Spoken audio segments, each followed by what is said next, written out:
Hello everyone, কেমন আছো তোমরা সবাই? আশা করছি সবাই ভালো আছো, আমরাও ভালো আছি। নতুন একটা ভিডিওর সাথে তোমাদের সাথে আবার দেখা হচ্ছে। আর ভিডিওটা শুরু করছি মেট্রো স্টেশন থেকে। এটা বড়নগর মেট্রো স্টেশন। যাচ্ছি মাম্পির বাপের বাড়িতে। আর আজকে মাম্পি আর অভিজ্ঞানধার মেয়ের 5 বছরের বার্থডে।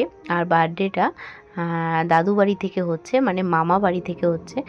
আর মামা বাড়ি বলতে চাইছি না, দাদু বাড়িই বলতে চাইছি, কারণ মাম্পির কোনো ভাই বা বোন নেই। মাম্পি আমার মতনই একা, তো সেই জন্য হয় দিম্মা বাড়ি, নাহলে দাদু বাড়ি। আর দিম্মা যেহেতু নেই, মানে মাম্পির মা বেঁচে নেই, তো সেই জন্য আমি দাদু বাড়িই বললাম।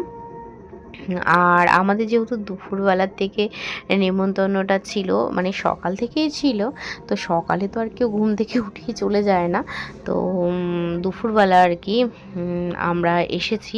আর এখন ঠিক দুপুর বলা যায় না, এখন কিন্তু 4টে বেজে গেছে। আর অভিজ্ঞান দ্বারা আমাদের জন্য ওয়েট করছিল। তো এই যে আমাদের খাওয়া দাওয়া কিন্তু দুপুরের কমপ্লিট হয়ে গেল।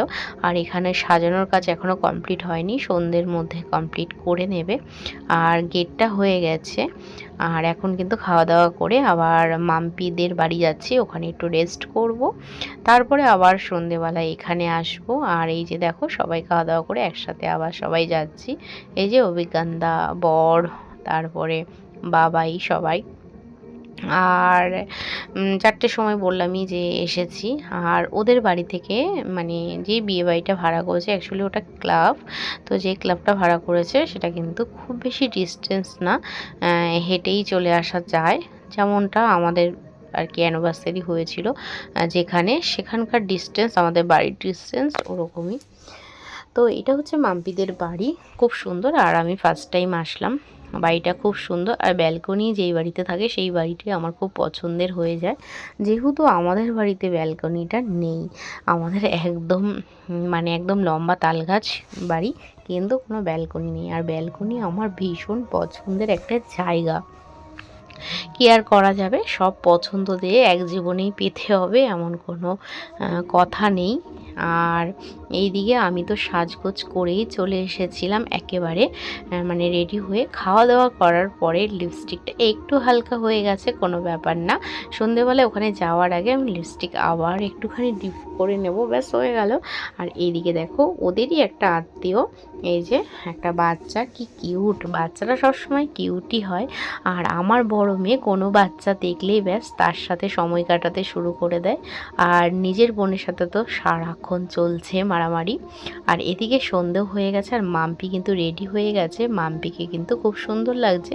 মাম্পিকে সাজিয়েছে মাম্পির একটা বৌদি, আর মাম্পির যে ক্যামেরাম্যান সে হচ্ছে মাম্পির একটা দাদা। বেশ ভালো হয়েছে, তাই না বলো? এরকম কিন্তু পাওয়া যায় না, মেকআপ আর্টিস্ট বৌদি, ক্যামেরাম্যান দাদা। বেশ মাম্পির ভালো হয়েছে। আর সাজটা কিন্তু বেশ ভালো হয়েছে, মাম্পিকে দেখতে সুন্দর লাগছে। মাম্পির মেয়ের কিন্তু 5 বছর কমপ্লিট হলো। আর এই যে দাদু সমস্ত কিছু করেছে, তার মধ্যেও একটু ফাঁকা ফাঁকা লাগছে। মাম্পির যেহেতু মা নেই, মাম্পির মা থাকলে সব কিছুই পরিপূর্ণ। তবে মানুষ চিরদিন বাঁচে না, কাউকে একটু আগে কাউকে একটু পরে সবাইকে ছেড়ে চলে যেতে হয়।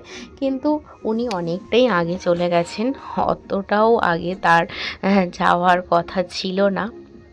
মা ছাড়া পুরো বাড়িটাই যেন ফাঁকা ফাঁকা লাগে। আমরা মেয়েরা বিয়ের পরে কিন্তু মায়ের বাড়ি গিয়ে আগে মাকেই খুঁজি, তারপরে বাবাকে, তাই না? মায়ের সাথে অনেক কথা জমে আছে, হয়তো মাম্পিরও অনেক কথা জমে আছে, যেগুলো শুধুমাত্র মাকেই বলা যায়। বাবার কথা যেগুলো বাবাকে বলার, সেগুলো তো বাবাকেই বলতে হয়। এক একটা কথা থাকে যেটা হাজব্যান্ডকে বলা যায় শুধুমাত্র, আর কাউকে না। তো এরকম আমাদের জীবনের 3জন ব্যক্তি খুব গুরুত্বপূর্ণ। আমাদের মেয়েদের কথা বলছি, বাবা, মা আর হাজব্যান্ড। একান্তই ব্যক্তিগত ব্যাপারগুলোকে যাদের সাথে শেয়ার করা যায়। আর সন্তান তো রইলই, সন্তান তো সেটা তো নিজের রক্তে দিয়ে তৈরি, তার বিকল্প কোনো কিছুই হয়তো হবে না। আর এখানে দেখো কেক কাটিংই তো চলছে। আজকে না আমি পুরো দমে কুড়েমি হয়ে গেছি, এক জায়গায় বসে আছি। আমি কিন্তু আর ক্যামেরা করিনি, সমস্ত ভিডিও আমার মেয়ে করেছে। আমি তো ভাবলাম এই ব্লগটা আমি দিতেই পারবো না। পরে মেয়ে বলল, মা আমি সমস্ত ভিডিও করে নিয়েছি, তুমি একবার চেক করে নিও। এই যে এডিট করতে বসে এখন দেখতে পাচ্ছি হ্যাঁ মেয়ে তো পুরো পাই টু পাই ভিডিও করেছে। আর এই ভিডিওটা না আমার করা, দেখো আমি কিভাবে ভিডিও করেছি, বললাম না ভিডিও করার কোনো মুডই ছিল না। আর এদিকে না প্রচুর গান চলছিল। আর দেখো মাম্পির মেয়ে কি নাচ করছে, মাম্পির মেয়ে বলে আছে, ওর নাম না স্বর্ণভী, ঠিক আছে? স্বর্ণভীকে তোমরা সবাই আশীর্বাদ করো, ও যেন অনেক অনেক বড় হয় আর খুব ভালো মনের মানুষ হয়। অবশ্য ওর বাবা মা দাদু সবাই খুব খুব ভালো, এমনকি ঠাম্মাও ভালো মনের মানুষ। আর অবশ্যই ও ভালো মনেরই মানুষ হবে। অনেক আশীর্বাদ রইল স্বর্ণভী মাথার ওপরে। তো আর এই দিকে দেখো আমার মেয়ে ফোন নিয়ে কি করছে, এটা পুরো ঘূর্ণিঝড়ের মতন ঘোরাচ্ছে ফোনটাকে নিয়ে। আমি এখন এডিট করতে বসে দেখতে পাচ্ছি যে এটা আবার কি ভিডিও। যাই হোক ভিডিওটা থাক, ও যখন টিভিতে দেখবে, টিভিতে বলতে এখন যেহেতু ওয়াইফাই চলে তো সেজন্য টিভিতে তো দেখাই যায় চ্যানেলে, তো তখন ও নিজেরটা নিজে দেখেই হাসবে আর বলবে মা তুমি আমার এই ভিডিওটাও দিয়েছো। আমি বলবো যে কোনো গোপনীয়তা নেই, তুই যা করেছিস আমি তাই দিয়ে দিয়েছি। আর এই দিকে দেখো কিউট বেবিটাকে কি সুন্দর লাগছে। আর এই যে আমার ছোট মেয়েও এবার এই কিউটের ডিব্বাটাকে নিয়ে খেলছে, তো এত ভালো লাগে। আর এই যে মাম্পিদের সব আত্মীয় স্বজন পাড়া প্রতিবেশী সবাইকে নিয়ে এক এক করে ফটো তুলে নিচ্ছে। আর আমিও না ফটো তুলেছি অনেকবার। আর মাম্পি কিন্তু বারবার বলছিল চলো না বৌদি ফটো তুলি, চলো না বৌদি ফটো তুলি। আর আমি যে এখানে বসেছি আমার না আর উঠতে ইচ্ছে করছে। আজকে হয়েছেটা কি বলো তো, দুপুরবেলা খাওয়া দাওয়ার পর ঘুমোইনি না, সেই কারণে। আর আমার কিন্তু অভ্যেস রয়েছে দুপুরবেলা একটা ভাত ঘুম দেওয়া, এটা বলতে পারো একটা বাজে অভ্যেস। কারণ দুপুরবেলা খাওয়া দাওয়ার পর ঘুমোলে কিন্তু ধীরে ধীরে মোটা হয়ে যায়। আর আমিও তেমনই মোটাই হয়ে যাচ্ছি। তবে আমার বরের কোনো সমস্যা নেই, আমারও কাজের কোনো সমস্যা হয় না, কিন্তু মোটা না হলে কোনো ড্রেস পরে দেখতে ভালো লাগে না, এই আর কি। কী আর করা যাবে, বেবি হয়ে যাওয়ার পরে সবাই কম বেশি মোটাই হয়ে যায়। এদিকে চলে এসেছি রাতের খাবারে। আর রাতের মেনুতে না মটন চিকেন দুটোই ছিল।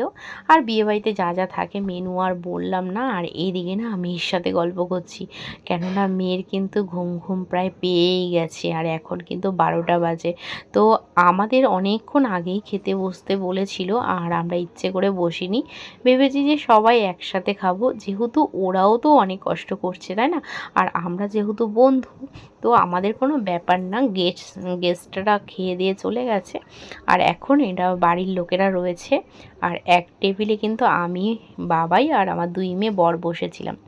তারপরে এই যে যেহেতু অনেক রাত হয়ে গেছে কোনো গাড়িই পাবো না। হ্যাঁ পেতাম, ওলা অবশ্যই পেতাম, কিন্তু অভিজ্ঞানদা বলছে যে আমরাই আমাদের গাড়ি করে তোমাদেরকে পাঠাবো। আর আমাদের স্কুটি রয়েছে আমাদের দোকানের সামনে, আমাদের দোকান অবধি আর কি পৌঁছে দেবে। আর এই যে অভিজ্ঞানদাদের গাড়ি করে কিন্তু আমরা 5 জন চলে যাচ্ছি। আর ফোনে না একটুকু চার্জ নেই। আসলে আজকের ফোনটা না বড় মেয়ের হাতে ছিল। আর বড় মেয়ে আমার ভিডিও করেছে, ফোন দেখেছে, ছোট মেয়েও ফোন দেখেছে। তো চলো টাটা, আবার দেখা হবে কোনো একটা ভিডিওর সাথে।